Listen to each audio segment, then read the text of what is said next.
네, 안녕하십니까. 평생자산관리연구소의 유평창 소장입니다. 한 달 동안의 경제 이슈에 대해서 알아보는 맛있는 경제 브런치 시간입니다. 자, 최근 들어서 경제 지표가 좀 불안하게 움직이고 있답니다. 가장 큰 지표 중 하나가 바로 경상수지라고 하는 건데요. 이 부분이 2012년 이후에 27개 분기 만에 가장 낮은 흑자폭을 기록했다고 합니다. 그런 가장 큰 배경에는 반도체라든가 이러한 우리 수출 품목들이 부진한 거죠. 그래서 상품 수지가 많이 지금 다운됐다는 겁니다. 여기서 경상수지 흑자라는 의미를 다른 말로 표현하면은 우리나라에 들어오는 달러 양보다 나가는 양이 많다. 즉 외환 위기가 올 수 있다. 이렇게 볼 수가 있는데, 사실 이 달러가 나가게 되면은 우리나라의 국가 신용도가 떨어지겠죠. 원화를 못 믿겠죠. 그래서 그것만 가지고도 추가 유출 유인이 있을 수 있고요. 거기다가 금융 조달 비용이 증가합니다. 우리나라가 외국에서 자금을 끌어올 때. 그리고 원화 가치 하락으로 인해 가지고 그 자체만 가지고도 어떤 외국인들이 국내를 이탈할 수 있는 그런 요인이 되는 것이죠. 그러면 결과적으로 외화가 부족하게 되면 우리나라 같은 경우는 석유를 사올 수가 없고 무기라든가 농산물을 사올 수가 없습니다. 아주 엄청나게 어려운 지경에 빠지는 것이죠. 그래서 정부의 입장에서는 그렇습니다. 외국인 투자자들이 배당금을 가져 나가면서 일시적으로 생기는 그런 요인이다, 이렇게 얘기하고 있는데, 사실 이런 부분은 전문가들이 볼 때는 그것도 맞지만, 사실 우리나라 무역 구조, 즉 산업 구조가 좀 안 좋지 않느냐, 이러한 것을 걱정하는 경우가 많이 있었습니다. 이거를 반영하는 다른 지표가 있는데요. ESI라고 하죠. 경제 심리 지수입니다. BSI 지수와 소비자 심리 지수를 합친 건데, 100이면은 기본이거든요. 0부터 200까지 있는데, 지난달이 91.6포인트입니다. 그 전달에 비해서 무려 3.7포인트가 내렸다는 것이죠. 이런 것은 불안한 그런 조짐이 볼 수 있는데, 이것을 또 부추기는 그런 지표가 나왔습니다. 경제 성장률입니다. GDP. 성장률이 전기 대비해서 우리나라 지금 2019년 1분기가 마이너스 0.4%가 됐다는 겁니다. 즉 우리나라 경제 성장률이 사실은 3% 이상 가야지 맞는데, 지금 KDI라든가 이러한 국책 연구기관조차도 2.4%로 내려잡고 있는 그런 추세입니다. 구체로 보면은요, 제조업 쪽이 컴퓨터라든가 전자광학기기를 중심으로 감소했고요. 건설업은 뭐 아파트 같은 거겠죠. 주거용 건물에 대한 건설 비중이 줄어들었던 겁니다. 이런 측면으로 봤을 때 우리나라의 GDP 성장률이 내려간다는 것은 모든 지표가 안 좋아진다는 그런 반증이 될 수가 있거든요. 따라서 우리나라 수출 산업에 구조적인 그런 개선이 시급하다, 이런 이야기가 예전부터 나왔지만 지금은 더 목소리가 커지고 있습니다. 즉 한국 기업이 생산성이 많이 낮다는 겁니다. 즉 우리나라 기업들이 1,000원어치를 팔게 되면 외국에다가 겨우 69원이 남는답니다. 69원. 여차하면은 마이너스 될 수도 있겠죠. 그리고 이런 것을 우리가 해소하려면 두 가지를 답변해야 되는데, 수출 품목을 답변을 해야 되는 것이죠. 즉 반도체라든가 일부 이런 종목보다는 좀 더 폭넓게 좀 넓힐 필요가 있고, 또 미국과 중국의 우리나라가 수출 비중이 매우 높습니다. 거의 뭐 절반 가까이 중국과 미국에 수출하고 있는데, 이런 부분들을 유럽이라든가 아프리카라든가 뭐 중남미라든가 아니면 뭐 아시아권 이런 쪽으로 좀 넓혀야 되지 않겠는가라는 목소리가 커지고 있습니다. 자,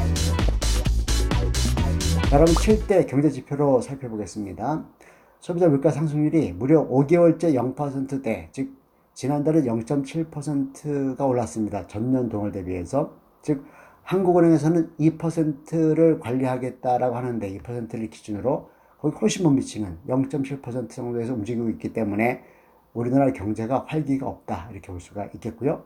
소비자 심리지수는 100을 아래로 좀 하회하고 있습니다. 그리고 BSI 지수죠. 이 부분은 뭐 100배 훨씬 모자랍니다. 76포인트가 있고요. 무역 수지는 뭐 다행히 소폭 흑자를 났습니다. 그래서 무려 88개월째 연속 흑자 행진을 이어가고 있는데, 이런 부분들이 머지않아서 이제 적자로 돌아서지 않을까 하는 걱정이 앞섭니다. 그럼에도 불구하고 우리나라의 외환 보유액은 4천억 달러가 없습니다. 즉 사상 최대 수준의 외환 보유고를 계속 보유하고 있다는 것은 외환 위기로부터 우리가 좀 방어할 수 있는 그런 무기가 있다라는 측면에서 다행스럽게 생각을 합니다. 자, 주가 지수를 보겠습니다. 5월 달에 캔들 차트 월봉으로 봤을 때 코스피서부터 해서 코스닥, 다우존스, 나스닥, 상해 종합지수, 홍콩 항생 모두 다 중폭으로 7%대의 하락세를 보이고 있습니다. 그런 배경에는 미국과 중국의 무역 전쟁이 예상보다 더 과격해지고 있는, 그리고 또 장기화될 수 있는 이런 것 때문에 그런 것으로 보여집니다. 자, 우리 서민 경제에서 가장 중요한 것은 역시 금리죠. 금리가 오히려 내렸습니다. 참 다행스럽죠. 자, 금리의 대장입니다. 3년 만기 국고채 수익률이 1.679%입니다. 지난 5월달 평균 금리입니다. 이 부분은 그 전달에 비해서 0.057%포인트가 내린 겁니다. 자, 미국이 기준금리를 올리지 않고 있죠. 그리고 우리나라는 경기가 안 좋습니다. 가계부채가 무려 1600조입니다. 따라서 웬만하면 금리를 동결하거나 오히려 하반기 정도 가시면 내리는 것이 우리나라 경제에 어떤 활기를 넣는 그런 매개체가 아닐까 싶은데요. 이것을 반영한지 모르지만 은행권과 상호증은행의 최고 금리도 각각 2.1%와 2.73%로 멈춰 있습니다. 좀 다양스럽게 볼 수 있고요. 자, 대출 받을 때 기준금리가 되겠죠. 코픽스 금리. 이 부분도요. 신규 취급액과 잔액 기준 모두 각각 0.1%라든가 0.09%포인트가 내려서 안정권에 속해 있습니다. 환율은요. 역시 우리나라 경제가 좀 불안하니까 외국 자금이 좀 빠져나갈 수 있겠죠. 그러다 보니까 좀 올랐습니다. 환율이. 즉, 환율이 올랐다는 것은 뭡니까? 원화 가치가 떨어졌다 이런 얘기죠. 그래서 5월달 평균 원달러 환율이 1185원 69전이 되겠습니다. 통화량은요, 여전 시중에 통화량은 풍부한 편입니다. 6.8%가 M2 기준으로 전달 대비 올랐고요. 나머지 뭐 투자 예탁금이라든가 주식형 펀드 잔액은 약보합세지만 코스피 주식거래 대금은 강보합세를 보여주고 있습니다. 자, 제가 두 가지 원자재를 보고 있는데 하나는 두바이유고요, 하나는 국제 금시세입니다. 두바이유는 70달러 배럴당 70달러에서 안정권으로 지금 가고 있습니다. 좀 다행스럽고요.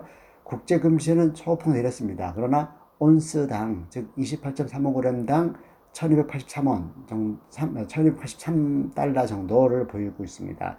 이런 부분은 미국과 중국이 무역 전쟁을 벌이고 있지만 생각보다는 좀 길게 갈 것이고 또 합리적인 그런 합의를 보지 않겠는가 하는 기대가 반영된 것인지 모르겠지만 금시세는 좀 안정권에 있다 이렇게 볼 수가 있겠습니다. 그리고 부동산은요.